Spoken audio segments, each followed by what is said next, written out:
Anachetego maazụ na Volt 104.3 FM na-asị unu daalụ ndeje daalụ egwu ndị anyị gosiri nnọọ n'ụbọchị nke taa ịna-anya icheke efu n'otego nnọọ ya bụ egwu pụtasịrị ịghọtago maka na taa bụ Thursday throwback Thursday, so anyị ga-anachi ya azụ, anyị ga-ejishi ike nachi ya azụ ka anyị jee nnọọ down memory lane. Ọ bụrụ na ya emere ya na topic anyị eme ya n'egwu so that ka ọ na-enye gị the feel of throwback Thursday ịghọtago maka na ya kwesịrị ihe ndị ọzọ na-eme anyị sorokwa na-eme ya ka ọ dị ka a na-eme. Alright, so anọ m live on YouTube, anọ m live na our radio garden, anọkwa m live na your radio ndị nke bụ na ụlọ n'ụlọ na-ege m ntị from radio set gị. Also adropụgo m our topic na Facebook, ebe ọbụla ịchọ isu esonyelu m jisi ike sonyelu m maka na gịnị mee na m ga-esonye gị n'ebe ọbụla ị drọpụkwa na questions or answers comment ya sonyela anyị n'ife anyị na-eme n'ụbọchị nkịta, m ga-agụpụta ya ịghọtago. So ọ bụrụ na ị chọọ isonye anyị na Facebook, jee na Volt 104.3 FM. ọ bụrụ na ị chọọ isonye m na Radio Garden, ọkwa Volt 104.3 FM. ọ bụkwa again na ị chọọ isonyekwa m na radio gị 104.3 FM. YouTube bụ Volt Odenigbo, ebe a ka anyị nọ nnọọ. Ijekwana na YouTube gị jee na search space type Volt Odenigbo, Volt Odenigbo, o bupụtara gị. Tinye aka n'ebe ahụ na-achara ede gbaa sekụl, gbaa round, gbara okirikiri, isonye anyị ozugbo fu ka isi eme ya na studio. So n'ụbọchị nke taa ọ bụ ihe m nọrọ n'ụbọchị nke taa, so ọ dị m egwu na ntị, dị m egwu n'obi, so nsị ka m buru ya abịa ka m mara ife ilo maka na ụma na Aunty Chinazụ nwere ife nwere nke mma na onwe ka o si wee dị wee mee gịnị mburu ya bịawa ebe a. Cheta ụfọdụ n'ime unu nwee topic ndị nke anyị ji bịa yesterday. Ụfọdụ n'ime nke chọkwara ịkpọ tinye ọnụ malụ ịmago na onwe ife unu chọrọ ime nka unu chọrọ itinyekwa ọnụ na okwu ihe anyị bụ nsogbu adịrọ. Odenigbo dị open for you, mana mara na ọ bụ na ịchọ ikwu maka nke nya maghị enye gị more than 1 minute ịghọtago. Mana nke taa today bụ nke today, anyị ga-enye nke taa ka ọ dị ka a na-eme. Alright, so nwata nwanyị ka anyị nọ di ya si na nwunye ya nyere ya na fon ya dị low, that's fon ya nyụrụ anyụ. Ọ bụ dị na ọ dị low na aya manage ya, fon ya nyụrụ anyụ. So o wee sị nwunye anya biko na o nwee client ya ọ chọrọ ịnata nọmba ka o wuru fon ya tinye the nọmba, na o tinye the nọmba mgbe fon ya gbagotekwazịrị ka ọ bịa nale ya nọmba. Ọ si oke fon nwoke gbagote, o jee nalụzie nwunye ya fon ka ọ na-alụkwa nọmba. Ozugbo meseji caretaker drop na fon ya, dịka isi ya ọ sị na caretaker si ya amam ihe ọ sị na caretaker send, but not for the caretaker for the message. Ọ jụbazie nwunye ya si ya caretaker gịnịzi na onye like o nwere onye ọ na-afụchitere ụlọ ya ka ọ mistake ka ọ gịnị, na ịmago nwaanyị nwere ike ịzanwu because ya na onwe ya ma ihe ọ gụtara na message. Ọ just na-ajụzi the woman ka ọ mara ife o ya ekwu. From there ọ pụtabazie na nwaanyị lụrụ ụlọ ịnọ, nwunye mmadụ nwaanyị lụrụ ụlọ ịnọ, nwee 5 businesses, 5 chala acha, 4 buildings, 5 businesses. Fa ahụ niile otu egbadochara tenant ya na nke ha bikwuni ya, so na the building nwunye ya nwe. And guess what, di ya na-akwụ ụgwọ ụlọ, na ọ marọ na nwunye nwe ụlọ ọ na-akwụ ụgwọ ụlọ for years, na ọ marọ na nwunye bụ ihe nwe ụlọ ọ na-akwụ ụgwọ ụlọ for 3 years. Ajụọ nke nwaanyị si kedu kezi ka o si wee rụọ ụlọ mechaa all these things. Nwunye ya di ya mara. So wee sị na mgbe ọ na-etonite na mpia enwere anything, mana mmịa mepee business n'afa mpia. Business adịka ya eme ka ọ na-aya eme, enwegide challenges, enwegide mgbago na mgbada, mechaa business kwudo nwee isi.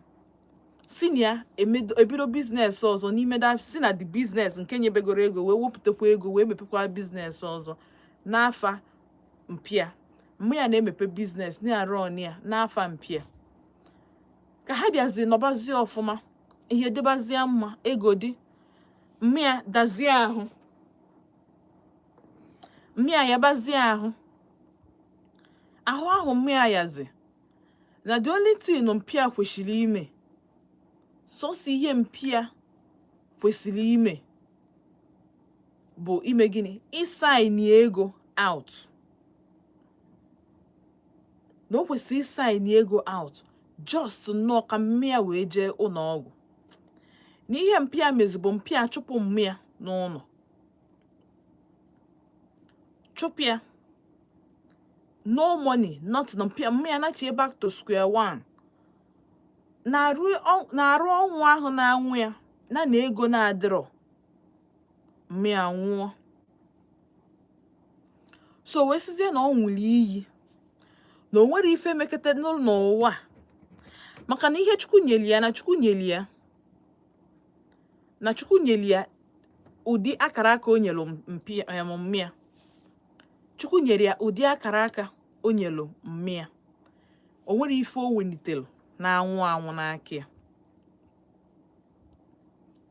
ya bụ o tinyekwanala aka n'ihe na ọ na-aga o tinyekwanala aka n'ihe na ọ na-aga na o bido biznes a mebe ọfụma ọ gwara di ya in fact di eche na ọ na-arụ di eche na ọ na-arụ ọrụ oyibo and mana ọrụ oyibo o nwere ọrụ oyibo na-ede erudi 100,000 o nwere ọrụ oyibo na-adị erudi 70,000 in fact onye na-alụlụ ọrụ chọọ imeli gị ebere ihe ọ ya na-akwụ gị asụ onye ọrụ oyibo private sector nwee ike ịbụ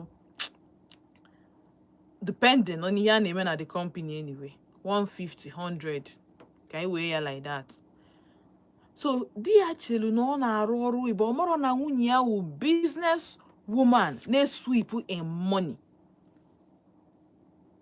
hey mgbe nwoke a na-ekwu ya akwa chọrọ ego ya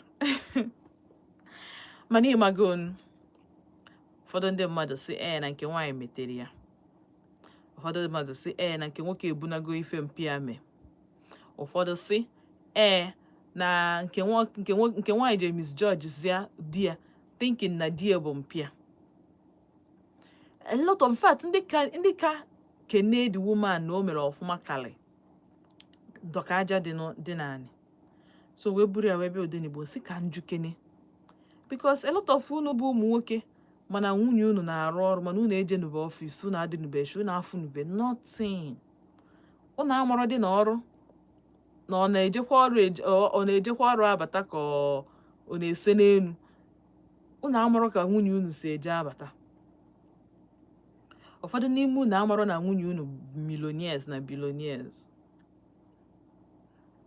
so achọrọ m ịma ihe ahụ marriage ọ bụrụkwa ife boyfriend and girlfriend ọ bụkwa ife courtship ihe a bụ di na nwunye ifilu na ife this woman melụ dị mma na otu o si wee take this action dị mma in fact na this is the best thing she would have done by keep away from dia but the best thing o kwesịrị ime cheta na ajụjụ anyị dị na Facebook ọ dị na YouTube na-ajụkwa ya na redio gị n'ụbọchị taa ọ bụ na ị na-ajoin enye m na Radio Garden kpọọ 0706 048 5853 ma kpọọ na 0915 570 8347 ọ bụ na ị na-ege ma ọ bụ na ị chọọ ịparticipate n'ife njimaka ya wee bịa n'ụbọchị nke taa kpọọ na 0706 048 5853 ma kpọọ na 0915 570 8347 ihe nnachi kọwara unu bụ na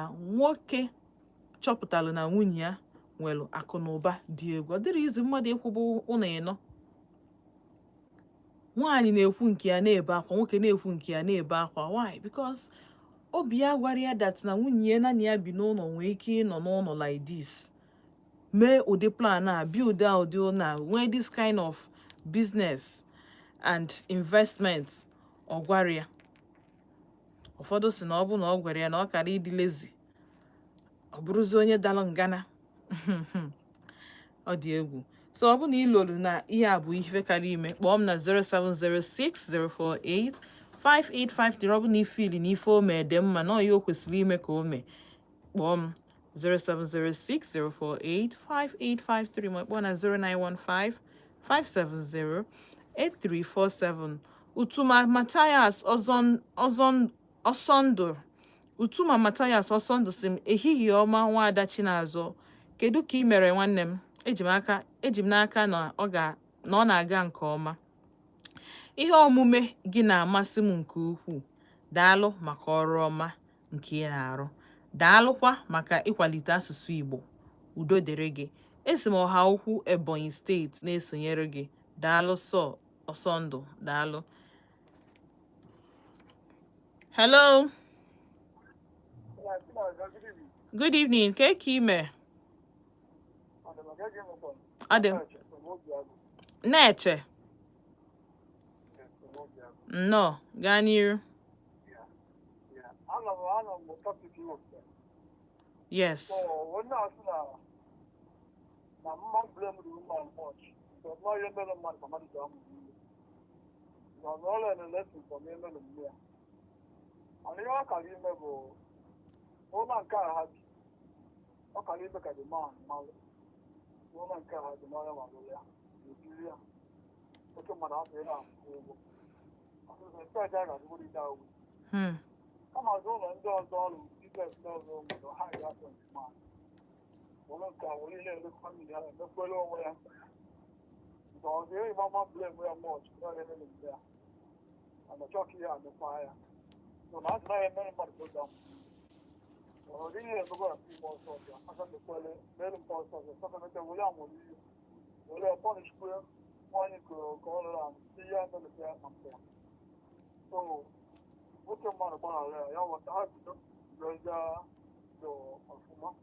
Dalo. So, all right. 0706-048-5853. My one at 0915-570-8347. Hello. No. Okay, Chukun from Albany Road. Dalo.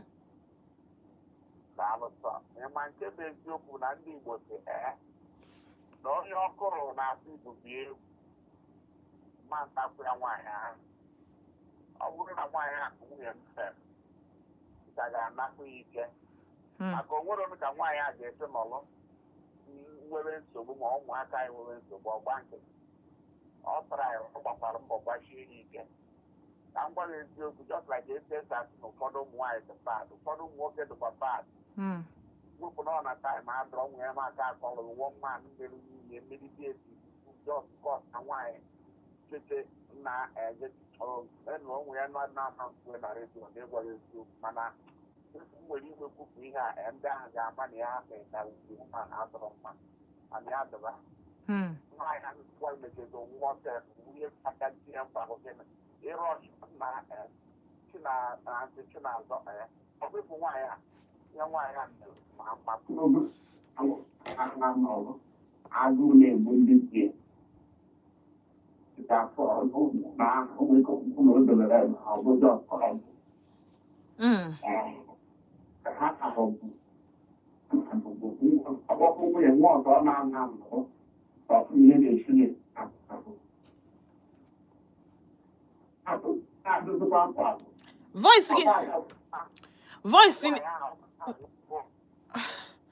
voice gị na-ebreki biko jisike ka ịkpọghachi m azụ voice gị na-ebreki jisike kpọghachi m azụ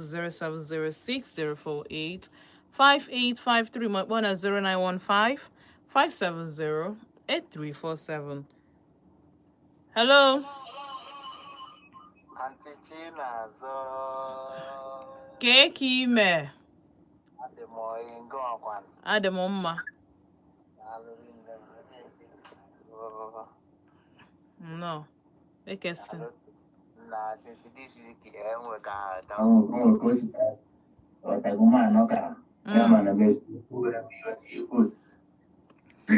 Auntie Chinazo. Biko okwu na mgbede amaka. Bụ nke bụ eziokwu bụ na nwaanyị abụ gịnị ya na-akpa ya bụ ngasị na agụ nwaanyị agụ nwaanyị ka ọ bụ nwaanyị bụ that is nwaanyị azụrụ onye bụ ụdị nwaanyị nwere agụgụ isi ọdago jisike kpọghachi m azụ ọ sị na ya bụ nwaanyị nwere nnọọ ọgụgụ isi mana mụ na-eche dat na ngasị na trust na oye break kwa trust di ya imago nzo such a thing ke ka mmadụ si wee nọ with mmadụ n'ime ụlọ ịrụọ nke izi rụọ nke ịtọ ka ọ nọ na-arụ ha na-anọ ofu mgbe mepee shop mepee business like hey and nwoke amarọ kedu ka nwunye gị ya isi na-anọ ndị contractors adị akpịa ndị engineers adị akpịa ndị survey like a ga-enwere kwesị inwelili call ga at least ịmagonu bufute nya bụ nwaanyị ukwu n'ilo kedu ka o si wee zogide ya wee zoo ya ọfụma zoo ya dị nwunye di ya amarọ ọba nke a bụ ihe na-asha ọkụ m ha hello Keki ime no eze ebu n'afọ ka ebe isi akpọ m no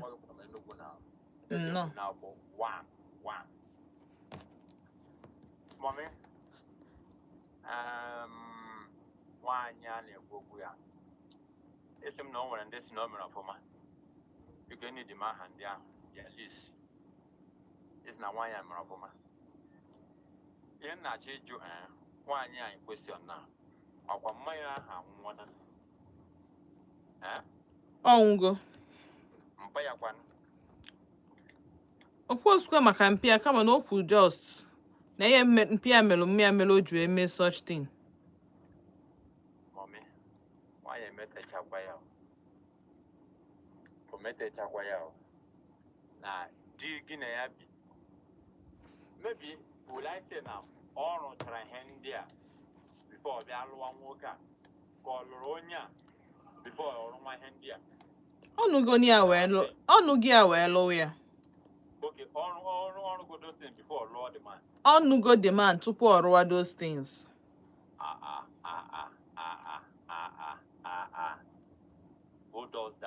who does that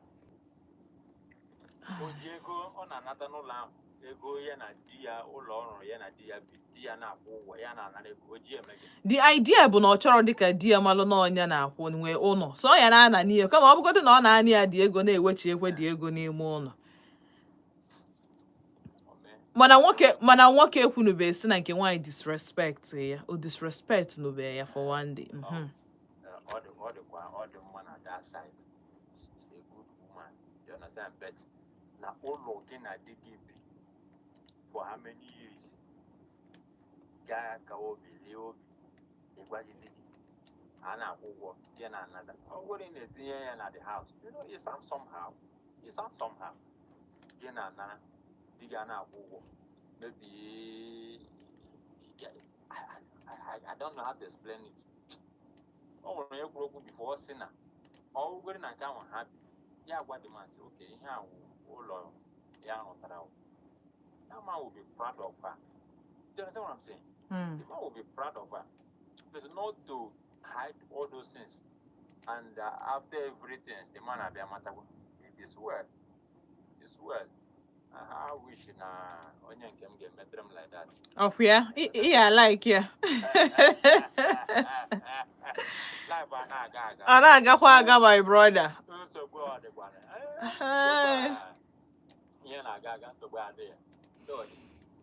Dalo. Yeah, my job, mommy. Dalo, so. Dalo. Oh, dalo.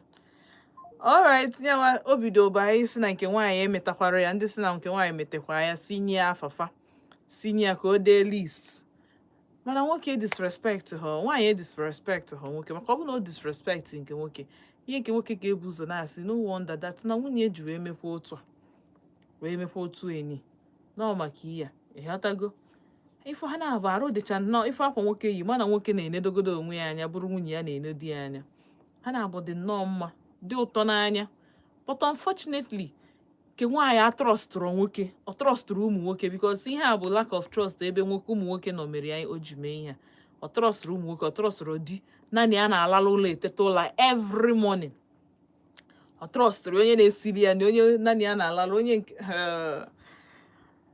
hello ka ime efifi ọma mgbede ọma ọ mgbede daalụ na-ekele ego dibi ma isi asụsụ Igbo ịbụrụ ndị na-asụ Igbo asụwada jos ọ na-adabatakwa adabata ihe akaba wepụ ya oke o so agadi ime ọkwa ifuru nwaanyị ahụ afa m bugodu n'olus gas esi m independence lab no so nwaanyị anụnwa o nwere ife ọjọọ mfụrụ o mere maka emechara ihe niile ahụ ọ bụrụkwa nwoke ahụ bịa nwerekwu ihe esi o nwere ilu a na-asụ akparịta akwụ kara na-enwe isi eburu ya kekwanụ ka o so eburu nke nwoke nwe ya ebe o nwere ihe dị n'afa nke nwoke ọ mma nke nwaanyị na-anụzi nke nwaanyị anyị na-anụzi akụkọ ya bịa na-akọzila anyị n'ife mere o ji eme die ụdị ihe ahụ bụ na mpịa melu di nwunye ya melu mma ya anwụọ ebe ha jikwa ego anọ mma ya bụ ife melu biznes na akụnụba ji wee dị n'ezinụlọ fa ya nwa na onwe ya wee tonitezie wee nwụọ oyi na onwe ife ọbụla onwe na nke nwoke ama nsị ya wee nwụ ya mpịa achụgo mmịa nwụrụ n'ọya nwụọ na ịmago na-enweghị ego mana the woman kpara ego dị n'ezinụlọ nọ kama na mpịa chụrụ mmịa n'ụlọ ya nwa tonitezie si na ọnụ ọ dị n'ụdị ife amelụ mmịa ma mmịa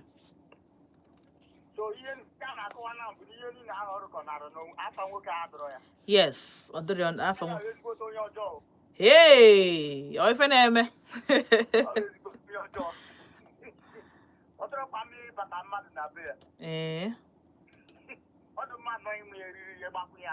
nwayọ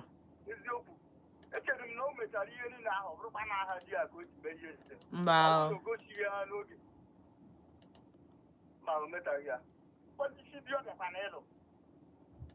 ebe nne ya megburu nne ya nwa achọ ka o megbukwa nke ọzọ ọ bụrụgo generational transfer ọ ya agwọ thank you daalụ sọ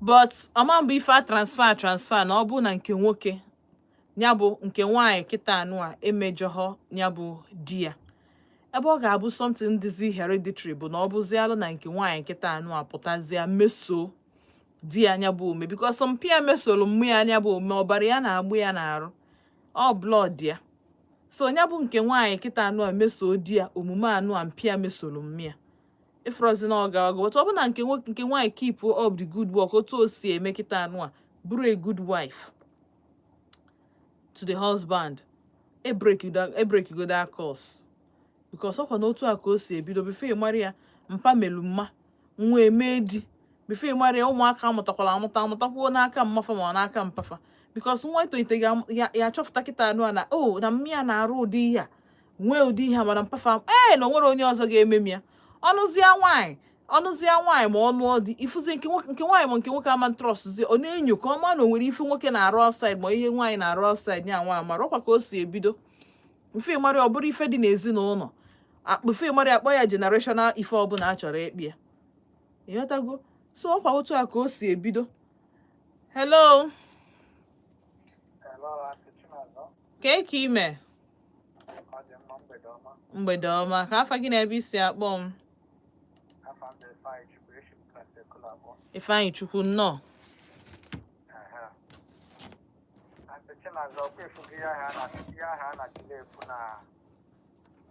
blood is thicker than water. Blood is thicker than water. Yeah, water why you have it. Yeah, water why you have it. I'm no blood on the coach. Yeah, no blood. Even my Mia, him a joke. Put back here. Sorry, Ilo Sazonia. No blood. Blood, Mia coach. No blood on here because no blood on Mia coach. A man will be make the money. Oh, but I'm Mia coach. I don't go car here and fear Keter call gatekeeper. Oh, car here Keter call gatekeeper. Because so much because of an fear, bad your mother. Okay, or your mother. Opportunity different. Okay, opportunity go to me. No, by you are more than no blood to get here. I know you're good to know blood and fear coach. The great system in our fear. So, yeah, I'm fear Keter call gatekeeper. I can't come. Can't forget every step, Mom. Up on the 5. Ifeanyị from Transekulu daalụ unu anụgo Ifeanyị kwu and Ifeanyị n'anya m anọrọ far from the truth ọ nọrọ far from the truth maka na inekwa anya ị ga-afụ na act of gịnị act of ife nzuzo act of ife nzuzo hello ka ime no